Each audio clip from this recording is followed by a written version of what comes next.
Welcome to Forum 360, where we have a global outlook from a local view. I'm your host, Leah Love, and I am so excited today to talk to Miss Joy.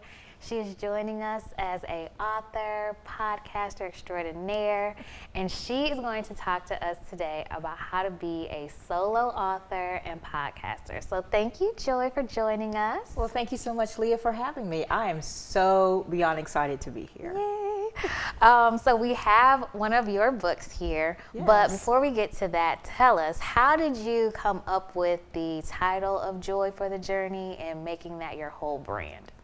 Honestly, I just fell into it, really.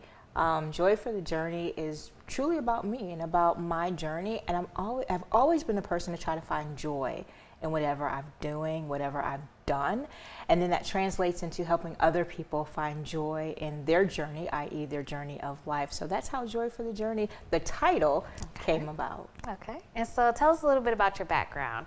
How did you get into becoming an author, or have you always wanted to write? Is that your full, has that been the full path all along? Absolutely no. I fell into writing and into this book purely by accident.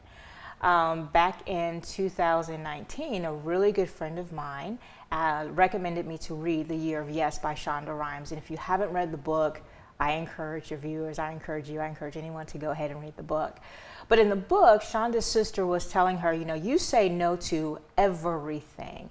And this is when How to Get Away with Murder. She was starting with How to Get Away with Murder. Grey's Anatomy was doing really, really well. Scandal had been greenlit. I mean, she was doing the Shonda thing. So everything about Shondaland, she was doing it, right?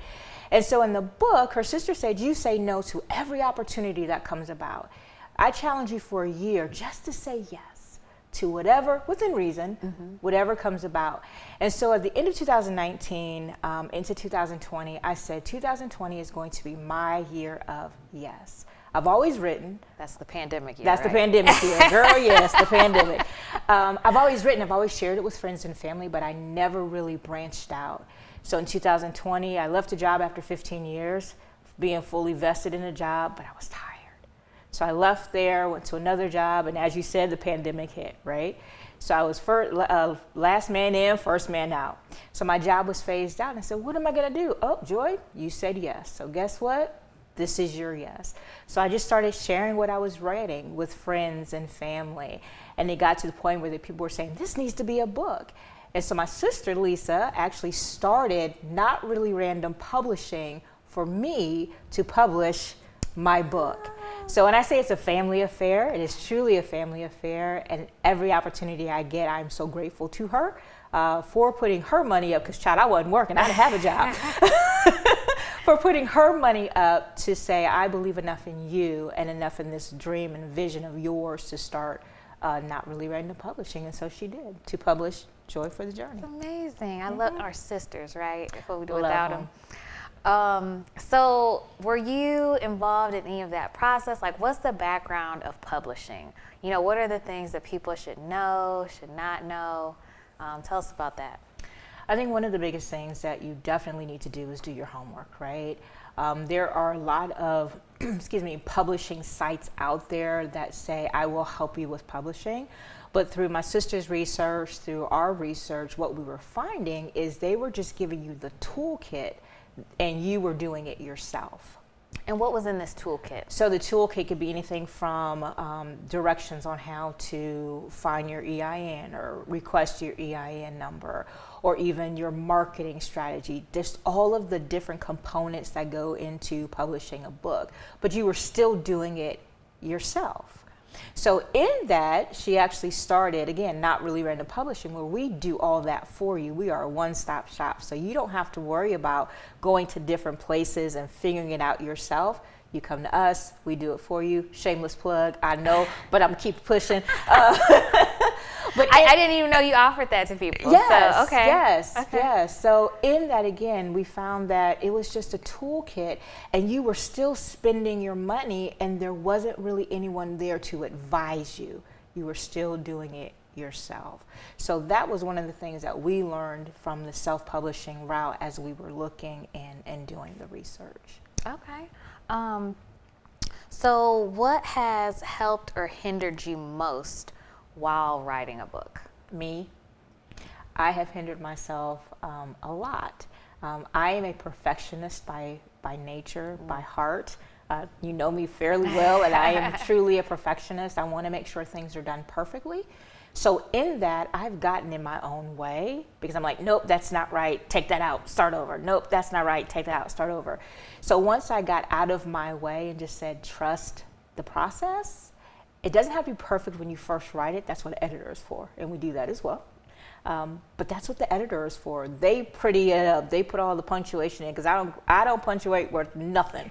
I give it to the editor, Lisa, my sister. She does her thing, and then she says, "Now, Joy, that was kind of like the wrong verb to use. Fix it." And then we go from there. So yeah, that has been my hindrance. But then my sisters and friends have also been a help, and so I found that they've helped me a lot in this process by giving me good feedback. And good sisterly love along the way. Okay. So let's back up again too. Okay. What is the process? So this is our process, right? I have the thought, I'm going to write the book. Mm-hmm. Take me from there. What can somebody expect to go on that journey, all the way up to their book, all the way up to this? So starting with the thought, make sure, number one, that you have a solid thought. And what is that? What a solid thought is? Give me, what is that elaborated for somebody who's like, is it just, I want to write the book? No, okay, yes. So yes, you can, I just want to write a book. But you have to make sure that whatever you're writing, whatever you're putting out there will make sense to people, right? So it also needs to make sense to you. I like to say, is it a value add or a value takeaway? So whatever I write, first of all, I need to make sure that it adds value to me. That's my litmus test, right? That's my bar. If it adds value to me, then it will add, in my world, it will add value to someone else. So you take your thought and you just start writing out your thoughts. I didn't really have a set way or pattern. I was just writing. Whenever a thought came to me, I was writing it, be it on my phone, be it to the point I was carrying around pencil and pad and paper. I would get up in the middle of the night and whatever would come, I'm writing it down. And then I would go back and then add more to it when the thoughts came to me. I didn't worry about punctuation. I didn't worry about making it sound good at that time. I was just moving and listening to what was coming to me. Okay. So we've got our thought, and then where do we go? So after you get your thought, what you then want to do is begin to flesh it out, right? Begin to, begin to write what makes sense, or redo your research depending on what type of style that you're writing in. If you're writing in a narrative style, you want to then follow some people who are narrators, right? Find those people who write in that same style and kind of do your research with them. So you flesh your idea out, and then you begin to just write it, and then give it to people to kind of proofread it and ask them, does it make sense to them? Are you on the right path? Yes, I'm on the right path. Oh, I'm on the right track. Nope. Go back and redo that again because you're missing some pieces and parts. Kind of like writing a paper when you're in school. Mm-hmm. You have your introduction, you have your first paragraph, your second paragraph, your body, and then your conclusion. It's the same way when you write with anything. Okay. So we've got the body work of it. Now what happens next? Where do we go? Do we go into publishing, or do we have to create the artwork cover? Oh, like, absolutely what's next? not. What's next with that? Absolutely not. After you give it to your editor and have them, have them edit it, and you may do some rewrites. They give you some feedback. Thank you. I don't know why I couldn't think of the word. They give you some feedback. Then the next thing that I did, my sister and I sat down and we said, okay, we have this body of work. We know what Joy for the Journey is. We know that your purpose is to inspire and to motivate people. Now you want to look for the artwork of it. What is going to say, cover-wise or even branding-wise, this inspires? Because whatever you do branding-wise, it has to be a representation of of who you are. I'm not only Joy, but I'm Joy for the journey wherever I go, i.e. the pink blazer today, right? Which is part of my colors, part of my logo, which is part of my branding. And then you just keep moving from there. Okay, so after we get the cover, then what? How do we get all the way through? After we get the cover, you then find a printer. What we ended up doing was finding someone that did print on demand, because I didn't want to have 7,000 copies of a book sitting in my basement. So what we did was we do print on demand. So you can go to my website, you would order the book, and then the printer prints it, puts it together, and then they actually send it out to you. So that's really good for people who cannot afford to have a huge amount just sitting there. Correct. Okay. Correct. Because there's a lot of people that say, I'm going to buy all of these books and I'm just going to have them. Well, you could end up with 700 books sitting in your basement because you're not doing the amount of pop-up shops or vendor events that you thought you would. So for me, it was easier to say, well, for us, I should say, it was easier for us to say, we'll do the print on demand. Now, when I do pop-up events or when I do speaking engagements and I know that I'm going to vend, I then purchase X amount, right? So I do have some on hand, but just a small amount. Also, look at your budget. What can your pocket afford? Because most of the time, as a self-published author or just a self-entrepreneur in itself, you're going to be footing the bill out of your pocket, right? So you want to make sure that you have a good, solid budget. That's the other thing, pulling from my business classes, because I also do teach small business classes. Set up a good financial plan for yourself, right? You may have a wonderful idea, but have a good, solid financial plan in place, just in case your idea doesn't take as long, takes a little bit too long to take off, or longer than you would like it. You don't want to get yourself into a hole. You don't want to get yourself into a deficit.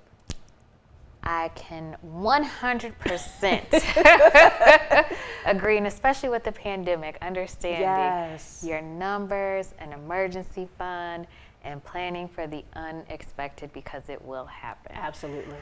If you are just joining us, we are talking to Joy Gadson about how to become a solo author and podcaster. So let's shift a little bit over into podcasting. Okay. So tell me, for the people who don't know what a podcast is, what is it? How can you find them? Because that's where I feel like I am. I'm like, I don't listen to any podcasts. I just have Audible. I know, don't judge me. Because I was ready. So yes, tell those who are not familiar with what a podcast is and where they can find one. So there's two types of podcast. You have your audio podcast and you have your visual podcast. So a visual podcast could be something that you find on like YouTube, like Kev on Stage, or he's a visual person. For me, mine is audio, where I'm in a studio behind a microphone. Either it's me by myself, depending on what I'm doing for that day, or I can have a guest that I'm interviewing. The way you can find a podcast is simple. You can go to Spotify. You could go to Google Podcasting, Apple Podcasting, wherever there's a podcast that's played. You can go to any audio platform. The best way is just, what are you interested in? You can really just go in and search. I'm interested in motivation, being motivated. There'll be 1,001 podcasts that come up about being motivated. I'm interested in true crimes. There'll be another 1,001.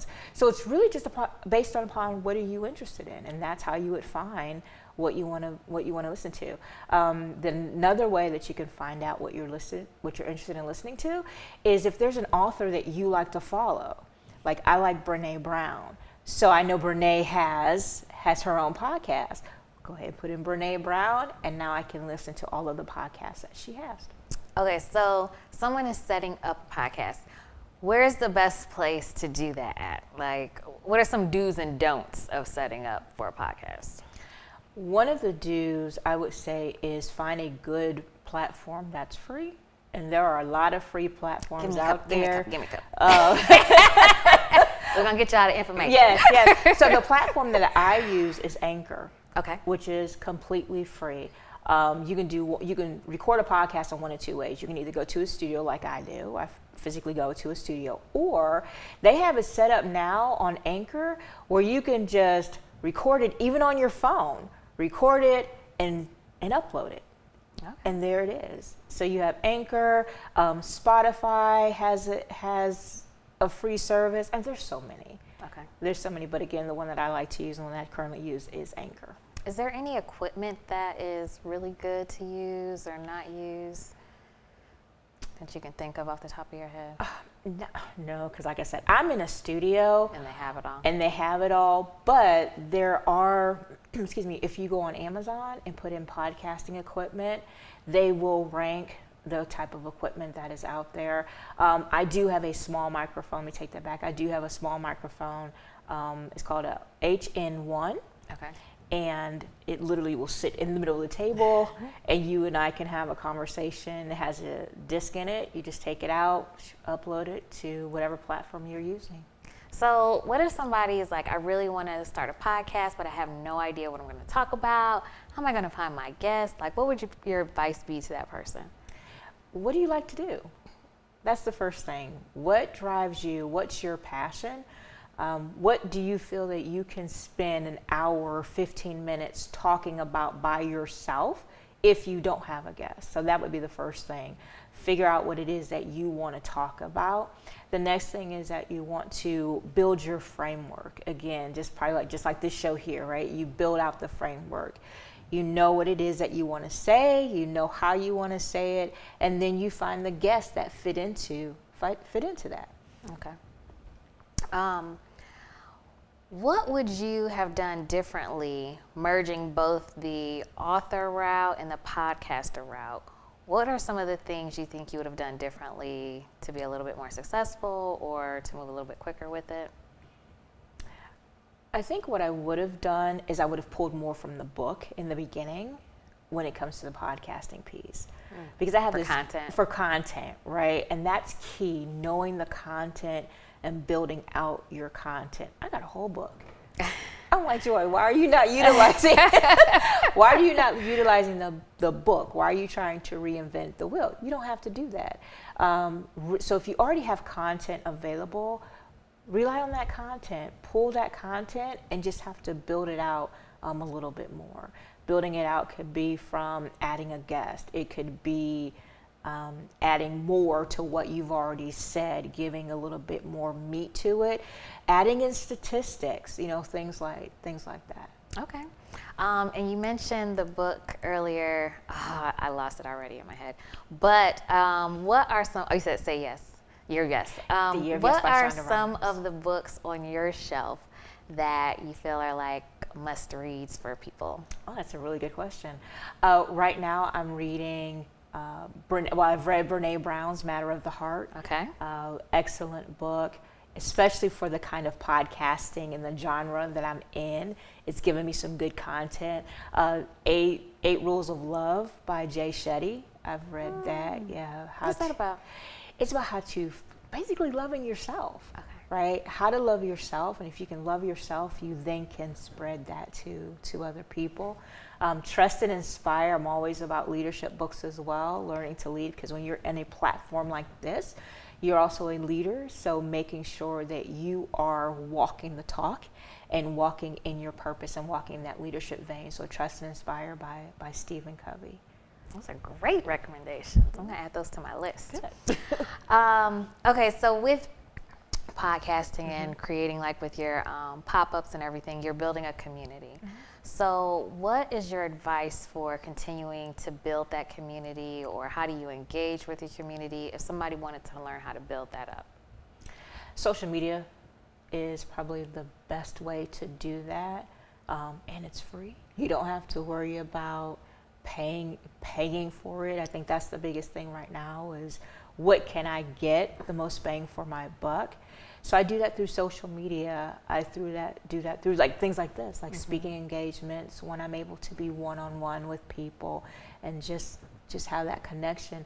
Networking is huge. Networking is key. I know a lot of people are afraid sometimes of the word networking. Oh my God, I gotta network. But it's really just going out and being you, right? You don't have to be anybody else other than you. You are the best form of advertising and marketing that you have. So just be you.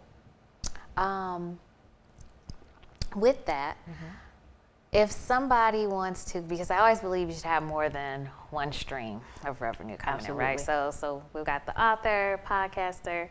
What are some other ways that people can tap into to say, okay, this is going to be part of my expansion as I'm going on throughout the year? Like, what are some of the other things that you do? I think you told me you do speaking engagements. I do speaking engagements, which I actually have one coming up in October. Okay. I'll be speaking at the Confident Sales event, which I'm very, very excited about. I'll be holding a breakout session, and I'll be talking about none other than finding joy in your journey. It's a theme. It's a theme. You got to keep with your theme. Okay, pause. Yes. How do you get to become a speaker at these events? Networking, really networking, going to other people's events, stepping out of your comfort zone. When you have an opportunity to go to someone else's event, do that and then sell yourself, right? Just go up and start having the conversation. I was just at a leadership conference 2 weeks ago for an organization that I'm with, and I was by myself. And I just sat down at the table, and the woman next to me started talking, and we just started having a good conversation. I said, oh, by the way, I also have a book. And oh, by the way. She goes, really? I sure do. And here's my card. Do not underestimate the power of your card or having social media that's readily available and present. I will also say if you're trying to build your brand, and I'm probably veering off the question that you asked me, but if you're also trying to build your brand, make sure that you have a separate social media, meaning that you have your business social media and your personal social media. For me, I have a business and a personal, but I also make sure that they both kind of are aligned, because I want to always operate in my authentic self.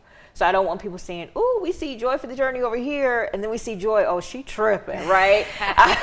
I'm still the same person. You might get a little bit more of joy when you're on the personal side, but in everything that I do, I try to be consistent.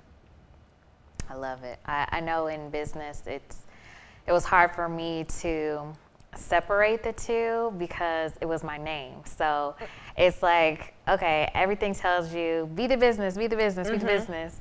And then as you go along and you're trying to separate yourself from the business, if you want to try to sell it, it's like, oh, wait, now how do I separate myself? So it's a never-ending cycle of figuring out when those need to collide and when they need to stay apart. Absolutely. Okay, so what would you tell to young creators who are just intrigued and need a little bit of guidance? Is there anything you would give for them, or to the aspiring people who are coming along behind you? Absolutely. First of all, I would say be yourself. You can't be anybody else. If you know what your niche is, and that's the thing, find your niche or niche, however you want to say the word. I know people pronounce it differently, your niche, your niche, whatever. But find what makes you unique. As a business owner, as an author, as a podcaster, yes, there's 1,001 people playing in the same sandbox, but what sets you apart? And then when you find out and you figure out what sets you apart, keep moving in that direction. You can veer off a little bit, but stay true to your call, your purpose, and why you started doing what you wanted to do in the first place. Okay, and in this last minute, if you could tell me or us, what was your most memorable highlight along the Joy for Your journey? Ooh, that's a great question. I think the most memorable for me, well, I shouldn't say I think, I know the most memorable for me was having the opportunity to interview one of my best friends. Was my very first podcast, which was my ex-husband. Everybody knows my ex-husband. Well, I don't know, but either way it goes. But interviewing my ex-husband and having that conversation with him, that he was one of my best friends. He was my very first podcast guest. And so, unfortunately, he's passed away at this point in time. But when I'm missing him and I'm like, man, I need to hear his voice, I'll go back and I'll listen to that podcast and just remembering how proud he was of me and being one of my biggest supporters in this Joy for the Journey process as well. So that was my biggest highlight. Oh, good. Well, we want to wish you all the success, all the best, and thank you so much for your time and giving us information about how to be an author, giving us some nuggets, especially about the print on demand, podcasting. You guys can do 2 different ways. She gave you a couple of little nuggets on some free podcasts and getting those started. So we hope that you all continue to have a great joy on your own journeys. And this has been Joy Gadson joining us today with how to become a solo author and podcaster. I'm your host, Leah Love. Thank you for joining Forum 360, where we have a global outlook from a local view. Have a great week. Forum 360 is brought to you by John S. and James L. Knight Foundation, the Akron Community Foundation, Hudson Community Television, the Rubber City Radio Group, Shaw Jewish Community Center of Akron, Blue Green, Electric Impulse Communications, and Forum 360 supporters.